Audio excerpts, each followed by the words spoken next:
All right, ladies and gentlemen, welcome back. Brand new series underway. It's going to be a PvZ. All the same balance complaints I had before, I'm going to be making again throughout this series. Don't you worry. But spawning in the upper right side of Dusk Towers is going to be the red Protoss BlysK. And his opponent on the bottom left is going to be none other than the green chankim, who just mutilated Protoss already. Now, real quick, where is this on Team Liquid? BlysK is actually a featured streamer, apparently. So let me just open this up and get his stream going. I want you guys to do me a favor. We don't normally do this during a live cast, so it's going to look really awkward for the sake of VODs, but BlysK is a streamer for my insanity. As I said, big love to this guy. It's been a while since I've got a cast him. It's been a while since I've seen him, but he's been one of those on-the-rise amateurs I've really enjoyed. Twitch.tv/FlashBlysK, even though he's on my insanity. This is his Twitch. Please go here, and when you get there, if you're a BaseTradeTV subscriber, spam some BaseTrade love. Give him some love. He's only got 21 viewers. By the time this catches up on stream, with that 3-minute delay, I want to see more than 21 viewers on that stream, please. So he's streaming his first-person point of view. Now, it's worth noting it's not going to have a delay like I currently have. So if you do go enjoy his stream, please don't bring spoilers back, because spoilers will get you banned on the channel. But anyways, BlysK streaming his point of view. Go spam him with some love. This one, these two. Anyways, where's this here? On the other side?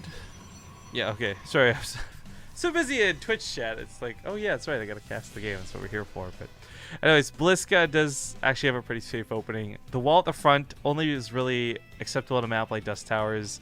Usually I'll be the first person to complain about the pylon being out here. Usually a little bit more safe in that mineral line like this one is here, and that's where you want to have your Sim City go around. But if you want to make sure that your opponent doesn't come into your base and disrupt the fact that you took an early Nexus, walling off this tiny choke is certainly the way to go. chankim, by the way, is not quite taking his third. There we go. Just waiting for the minerals. Does take 3 hatches pretty quick. Not before pool, though, as he does have speed already on the way. This will give him the chance to fight should he need to. But I don't think he's going to have to worry about this just yet. BlysK, by the way, I don't know how he plays now. As mentioned many times, he is a little bit different. Or it's been a while since I've played him, and I'm sure he's a very different player nowadays. But in the past, one of the things and the gripes I remember, when I say past, I really want to stress, guys, like 2 years ago, a year and a half ago, like that sort of thing, was constantly just being frustrated watching him play incredibly passive. Maybe he's a little bit more of an aggressive player now. Maybe he's still that same passive guy. We'll find out. But he's got a probe sitting up here patrolling. He's got the potential to put down pylons and maybe a gateway to do warp-ins. And I don't know. We'll see. But BlysK is not a bad player. So we'll see how he does. Cloudy was saying he had some lag. Maybe that's all it took. I mean, chankim, I don't want to stress, made mincemeat out of Cloudy. Let's hope this doesn't happen to poor BlysK. But chankim showing he's not a bad player at all. Pretty nice scout from BlysK, actually, to see that it's going to be the 3rd base taken. People are commenting on Zombie being in Scarlet's chat and thus betraying us.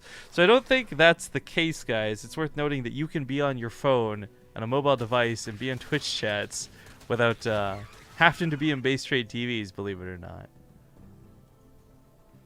Anyways, I'm not here to talk about Zombie. I'm here to talk about the game. So the Warp Prism comes out, I'll say fairly quickly. A little bit curious about this because the Warp Prism itself is not going to be that scary, but the gateways that go with it would be. But chankim actually gets over here with Overlord speed. I didn't realize he had gone for it so quickly. But Overlord speed early on, and saw that there's not really that much of a threat. Now, maybe this is for a Dark Shrine, and the Warp Prism was instead going to be sneaky, cheeky, beaky, rather than necessarily a big ol' all-in. But BlysK, perhaps as a consequence of being so heavily scouted, throws in a Robo Bay instead. And now this Warp Prism's got a very interesting job to buy time. Now, the Robo Bay itself is a little bit odd to see. Disruptors, though, are good in this matchup. Their biggest drawback, though, is they require a lot of control. They require not making mistakes. And they certainly require, sometimes, let's be honest, a little bit of luck to get those hits. But while this goes on, chankim is going to go for a Banley Nest, by the way. Talked about this earlier, and this is something that's become a lot more common in the last, I'd say, week of StarCraft than the entire expansion thus far. But the Banlings will leave as a little bit of an asterisk for now. We'll see what that looks like. The Adepts are going to unload here into the 3rd base. get a little bit of damage, but also get pushed back. Anticipating them being dropped over on this side, Lings are sent over preemptively, but he just instead mind games him. Goes right back to where he was before and starts getting some nice drone kills. So up to about 6 so far. It's not too shabby. The transfer is going to go off into the main, and while this happens, BlysK, is actually going to pick them up instead. I was going to say he might just start warping in towards the natural.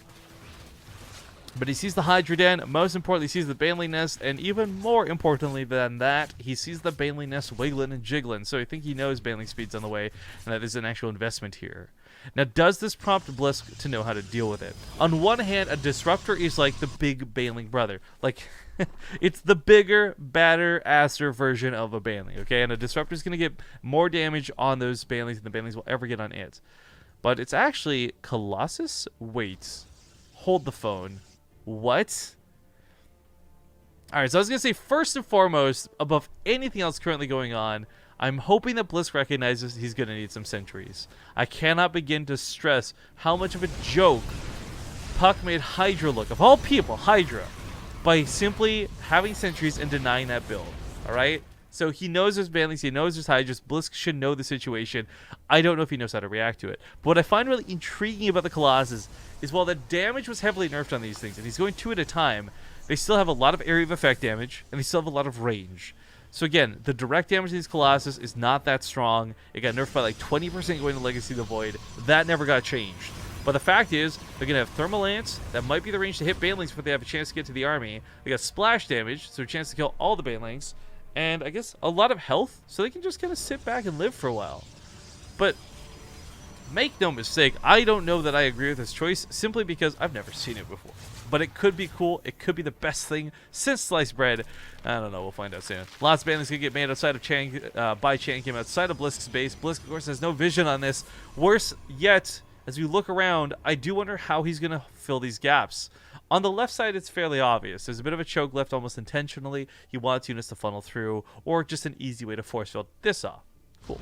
Next up, he's going to set up Sim City around the southern part of his base. So this was a weakness. This is a good point. It's still a hole in the wall, but the focus here goes on the Banelings. Time Warp is going to miss this. Force fields go down in a great manner. He's trying to try and... Oh, this is cool. The Time Warp was not meant to keep the units out, but catch them after they had rolled in.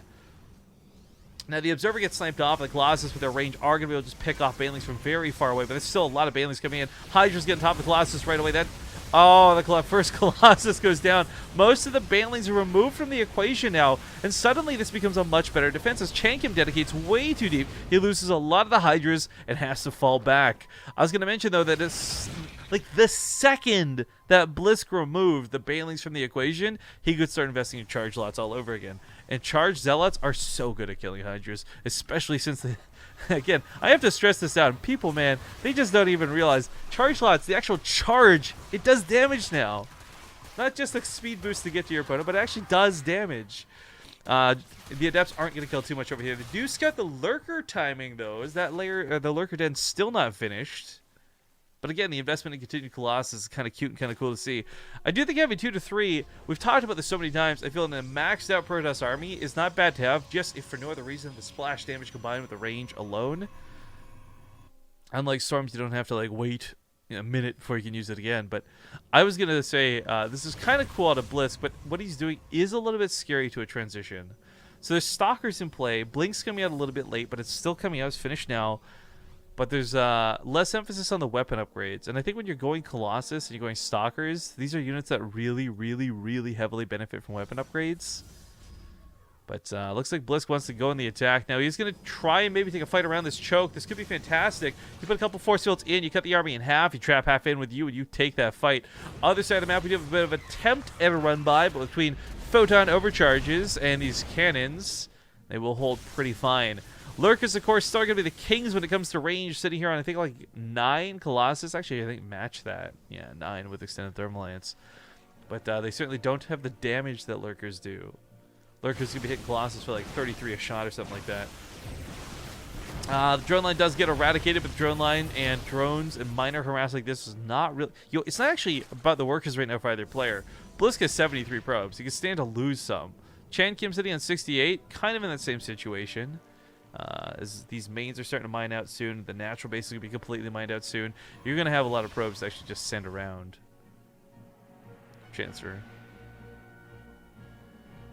Now I'm being contested here on my statement that Colossus have a lot of health, and I guess the correction should be they have a lot more health than other units, if that makes more sense. They cannot easily be torn down by simply, diving through an army for them.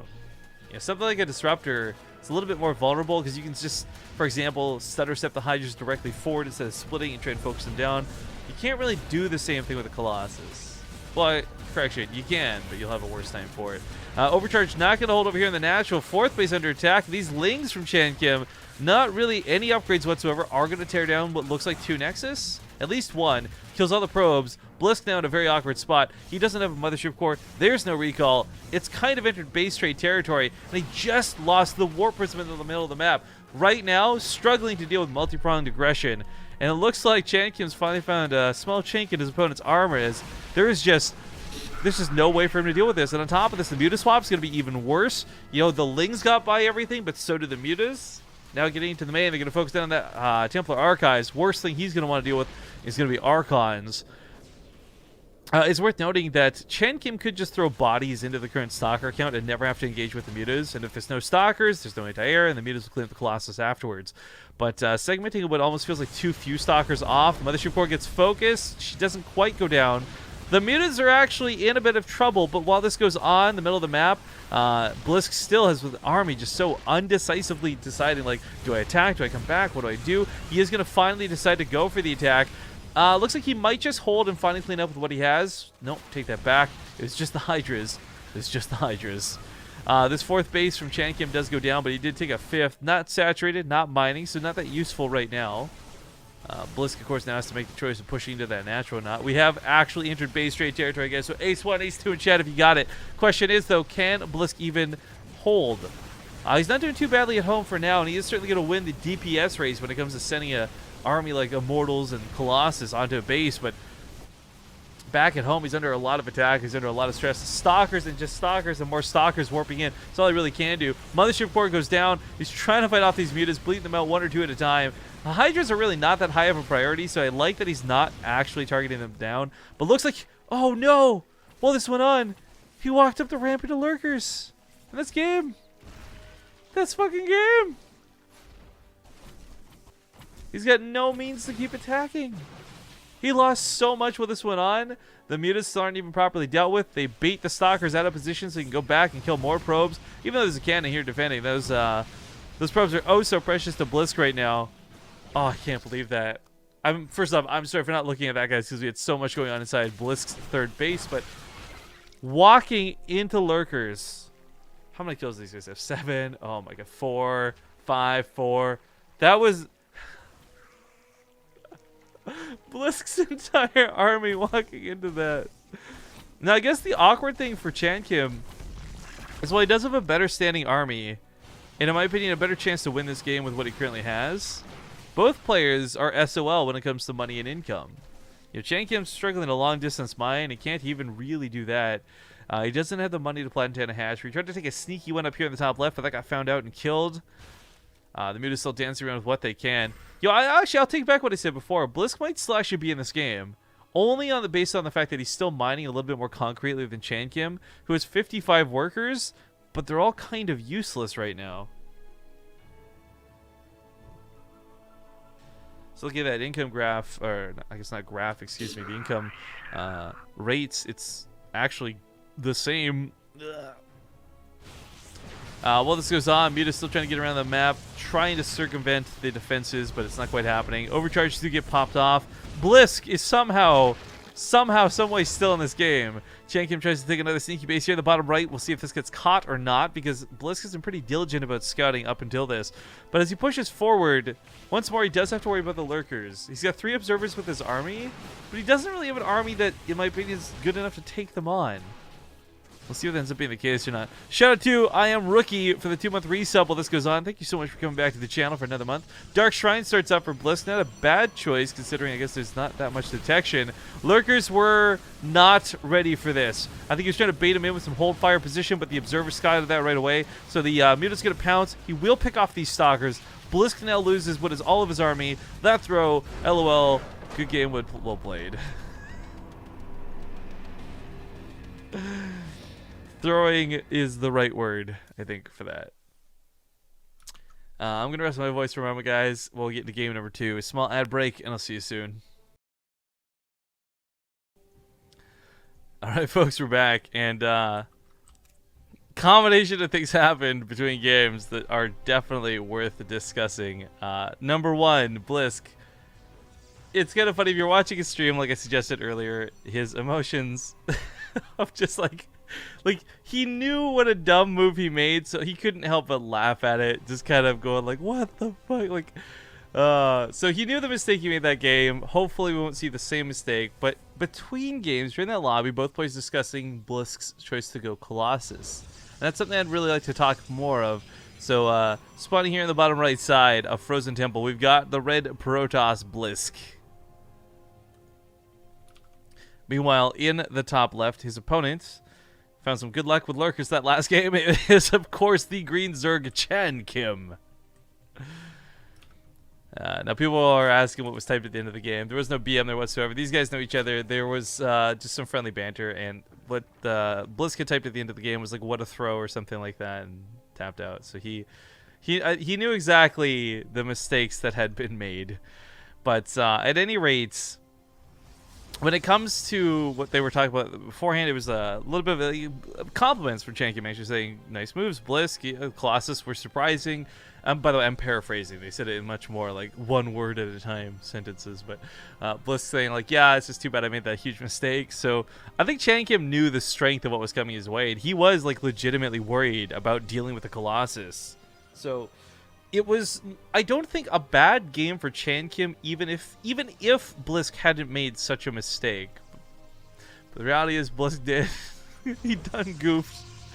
The funny thing too is, like, again, if you were listening to his stream, he was commenting specifically on how he didn't even A move up that ramp. He had just apparently move commanded up the ramp, so it was like even worse. It's just like the absolute worst it could have been.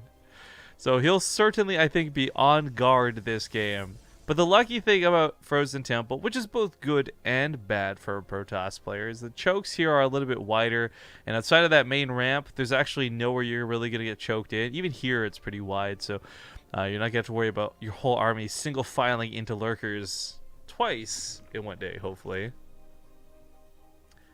But, oh my goody gosh, that wind outside.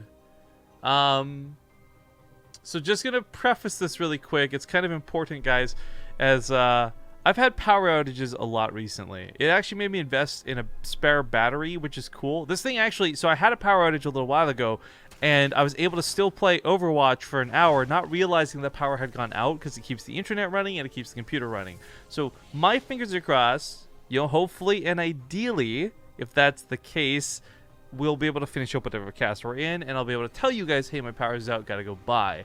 But it is getting really windy outside, so just as a warning, I may have to deal with it. I'm hoping I don't, because if my power goes out, it's gonna be a boring as fuck day. But yo, I'm actually gonna plug some stuff in. I'll be just one sec here, guys. I wanna.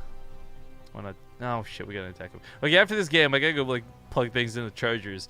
But chankim, sorry, he's heading for an attack, and it's gonna be with an Overlord drop. Sorry, I was getting a little bit concerned about this potential power out more than what's going on in the game. But the whole point of this is it's a two-pronged attack, and it's a good way to split the attention of your opponent. So on one hand, you're gonna have Lings get into the main, and that might just draw the attention of the Mothership Core and what few units there are to attack them. If that's the case, then the Lings in the front attack, and frankly, BlysK is maybe going to get caught off guard by this. His production's not even kicked in yet. His warp gate's only just now finishing. So as we check his vision, he had no idea these Lings got up here. Surprise, surprise, in that mineral line. And BlysK, oh boy. So he's on the run with these probes. Going to try and keep them alive. The Adepts end up getting pulled into it. The force field is good at the front, by the way. But Link still got into that probe line. And about 5 workers went down. Now these Lings didn't die yet, so he's able to scoop them up and get them out of the main. This isn't too bad of a trade. 12 Lings, 5 workers. Not the greatest cost-effective thing we've ever seen, but it did certainly force BlysK to pull off the main, lose a bit of mining, kill a couple of probes. In fact, going back for round 2, not going to be that great of an idea with a Teps right there, but this is clever tactics out of chankim to actually use the Overseer, or the Overlord, excuse me.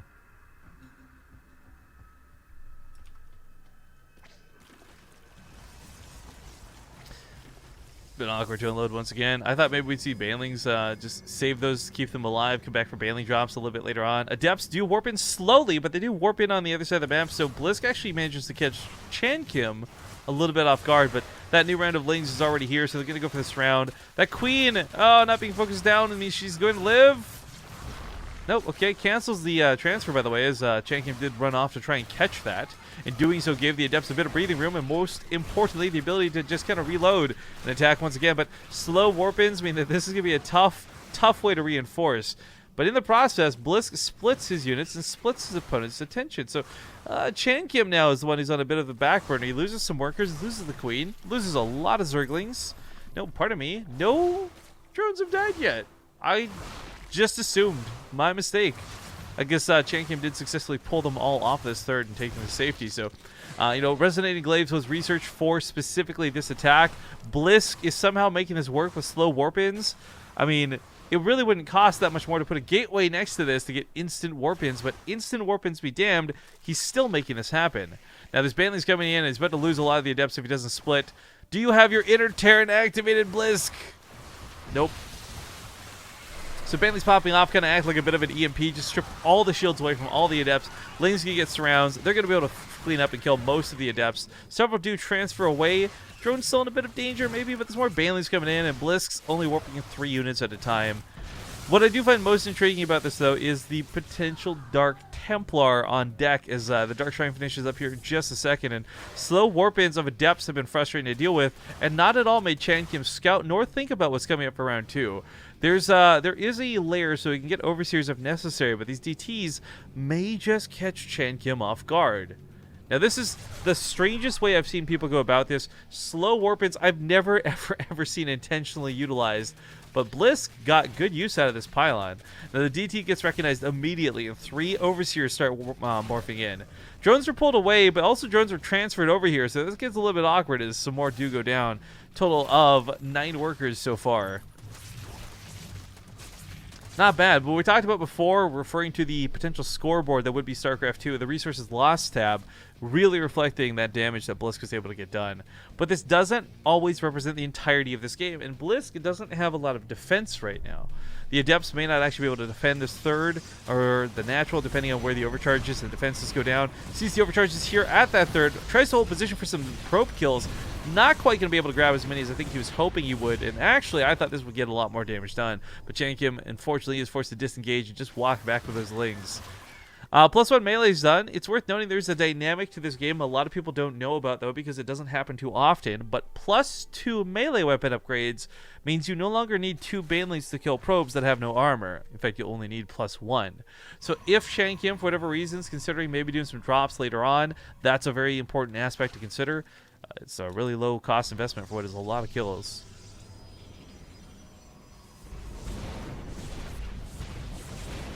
The Overlord or Overseer gets picked off, trying to go for Scout in the main. No Overlord speed makes that a bit difficult to use, but I'm going to point out Dark Templar are now being used a lot less for cheese and a lot more for Archons in the army, as they're a little bit more mineral costly than gas costly. It's something that's a little bit more effective for somebody like BlysK to be warping in right now. Archons on the front line can soak the Banelings. Archons on the front line can also do splash damage to said Banelings, but make no mistake, this many Banelings concaving on BlysK's army will still kill BlysK's army in most situations. But that Archon being left on the front while the Adepts are pulled back is a great move out of BlysK as he starts to advance forward, checks the main with a scout, doesn't see anything else too alarming or too dangerous. The Mothership Core in a time warp. Yeah, there's not a lot of situations where time warp is necessarily going to be a good choice. It takes too long to actually apply, but I can certainly see in the instance of Banelings where it can be useful.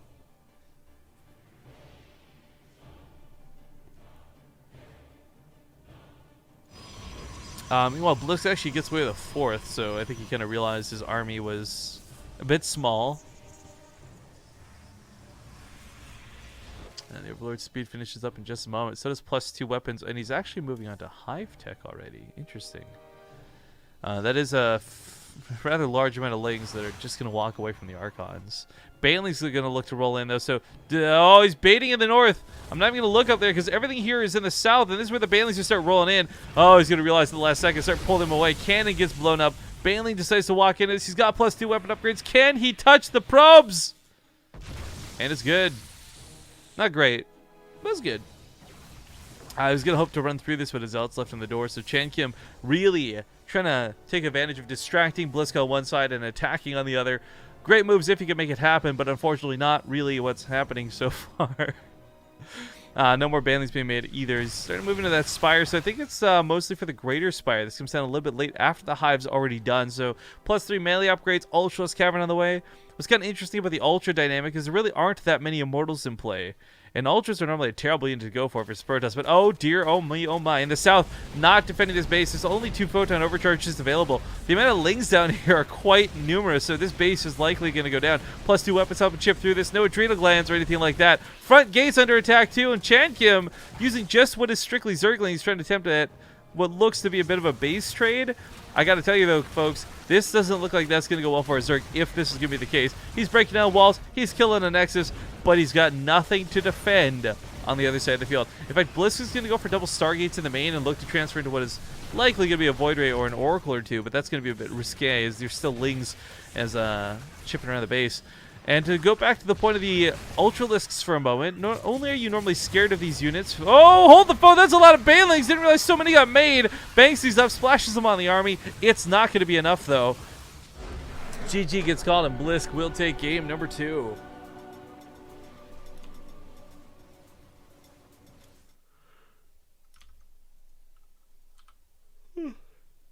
Excuse me. Ties up the series now 1-1. Not too shabby.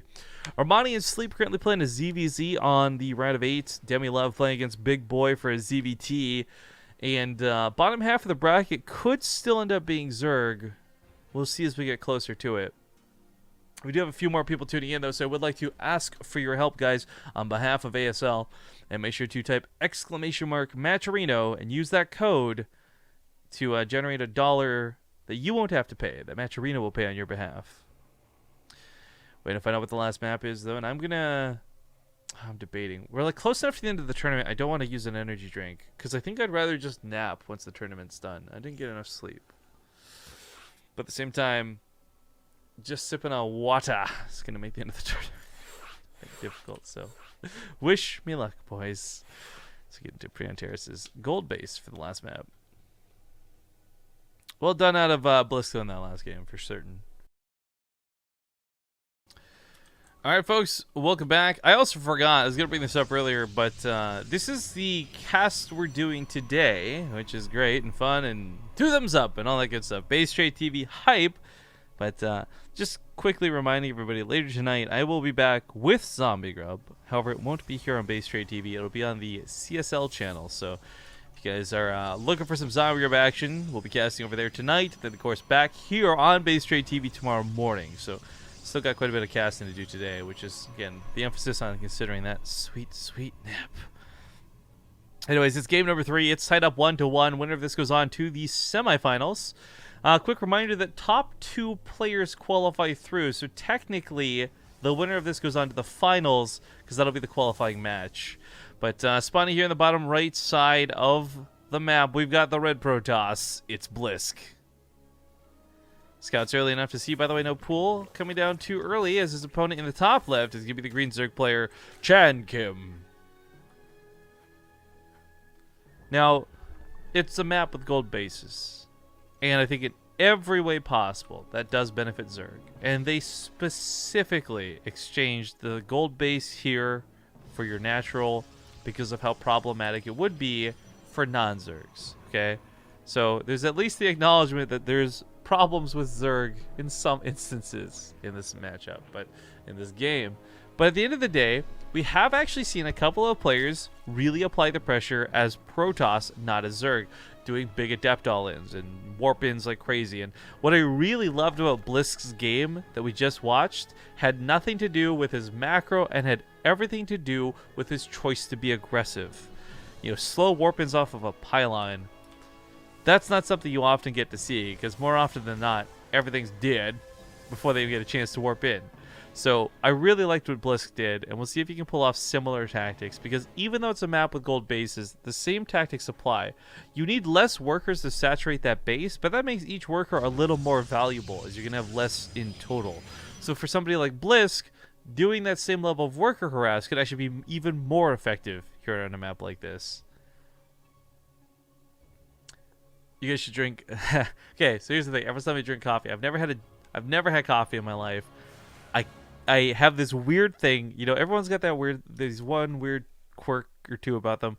I, for whatever reason, cannot handle hot liquids, warm liquids. I don't like soup. I don't like coffee. I don't like tea. I've tried all of these things, and it has nothing to do with taste. I just can't deal with it. So people are like, why don't you just drink iced coffee then? I can't. I just can't, guys. I just can't do coffee, period. So energy drinks are my only source of caffeine. Which, by the way, I want to stress, I don't rely on. Yo, when I have an energy drink, it's only like when you bust it out for the long cast. Like when we had like a 7-hour DreamHack qualifier cast, you're like, okay, I'm going to make sure I've got a Monster or a Red Bull nearby. But for the most part, I get through most of these casts either with just like orange juice or a bottle of water type thing. So it's not too bad. Actually, we do have some very interesting things happening before I tell you guys more about my life with the Robo Bay coming up very quick once again. The last time we saw this, I thought it was going to be Disruptors. It just made sense to me. But Colossus with the choice of BlysK, and maybe he'll go for it again. The one thing he's really got to worry about, though, is like whether it's a Baneling Zergling all in, or whether it's going to be Roaches or not, or maybe a combination of the two. Cancels the Baneling Nest, goes for Lair instead. The one thing for certain is Preon Terraces doesn't take long for a Zerg player to get to full swing. Again, the common misconception is that you get so many more minerals from a gold base, it's like having permanent mules. But that's not the case. It just means you need less saturation. It means you need less drones to get to the same mining as a base like this, so you just kind of get there faster. But also it mines out faster, which is another problem or two. But anyways, the where are we here for BlysK? Yeah, I remember when we first got into casting, my goals, like I used to drink those you guys probably seen those like mineral water juices type thing, like $1.50 at like most convenience stores.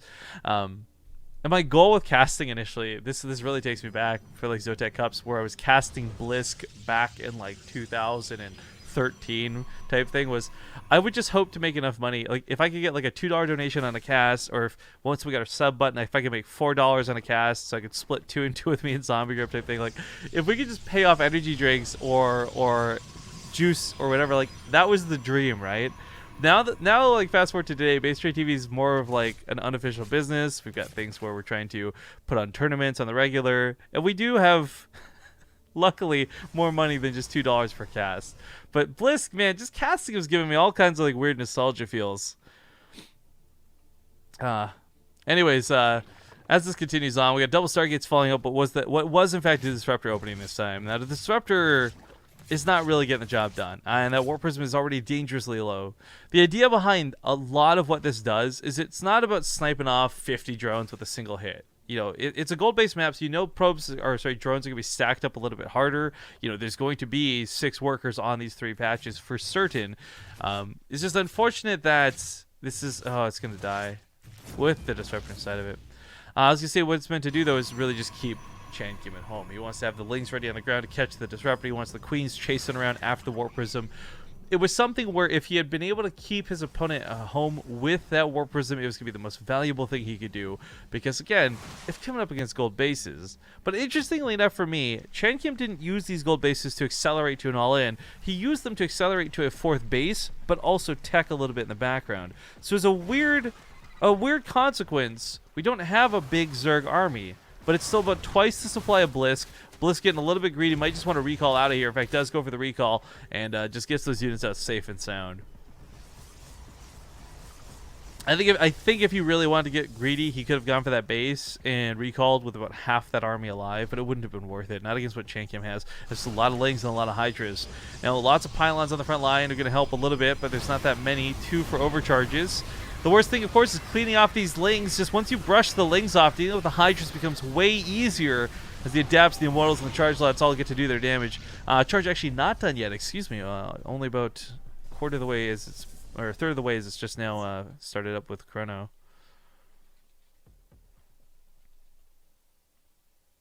Rifkin doesn't drink coffee and warm liquids because he can only drink cold blood. God damn it. Okay. We're going to real talk about this. If I was a vampire, okay? Like this is a big if. If I was a vampire, I don't think I would want cold blood. You got to imagine you'd want, like, that involves killing. And half the feed has got to be, like, or It's got to be about the kill, right? So cold blood off of a corpse, that's like eating, I think, like cold pasta sauce, right? Like, nobody likes cold spaghetti. Well, I don't say nobody. Some people might. But you want to warm that stuff up in the microwave a little bit. You know what I'm saying? It doesn't have to be hot, but it don't want it to be cold. Jeez. By the way, lurkers were, oh gosh, a lot of lurkers got made. I thought it was only going to be a 4. It makes about instead 8. This will certainly be able to pressure the gold base out of BlysK. This is not such an essential base, so to lose this will not be devastating. But this for chankim was once again that sort of look over here while I attack over there. He burrows the lurkers. He's got the hydras. Phoenixes are actually doing a fantastic job of lifting these lurkers out of the ground. This removes about half the damage just by crowd controlling them. But unfortunately, still doesn't have enough to clean this up. BlysK loses all of the immortals and any capabilities to deal with the rest of the lurkers. The Phoenixes are also pretty much out of energy, so they can't lift up these hydras, which are just kind of stuttering around, covered by those lurkers. 4th base goes down. Lings can be brought over here. But this is not enough for chankim to kill BlysK right now. But the reinforcements, look at that army supply, guys. 81 army supply. Ugh. How do you even, as a Protoss player, this state? I feel like BlysK didn't play this too poorly either. Losing the Warp Prism, though, with that Disruptor really did hurt, as it was such a costly early investment. But the Overseer going to come on that front line. He's going to be able to snipe off what little observers there are. We got a brand new sub. Got to give a big shout to Adept X7. Kind of wish some of those were in the army right now, but unfortunately, it's just Zealot X7s. Thank you for the new sub. I'll check your subscriber number after we're done with this fight, but the Mothership Core gets picked off. This is not looking too great for poor BlysK, and I do believe this is probably about where he goes down. Charge Lot's going to come in. They hit some of the Hydras. Phoenix is trying to lift up once again, but that splash damage is too good. Good game, well played, and good luck, all called out of good guy, Manor BlysK. chankim will advance to the semifinals. I remember when you did a flip off the wall, Rifkin. Oh, Jesus, Sunny Zero, you've been tuned into the stream for a very long time, if that's the case. 1,139 to you, Adept X7. Thank you so much for subbing, being our 1,139th subscriber currently. Gonna go to a small break, though, while we figure out what's going on next, guys. Don't go anywhere, and we'll be back after this break.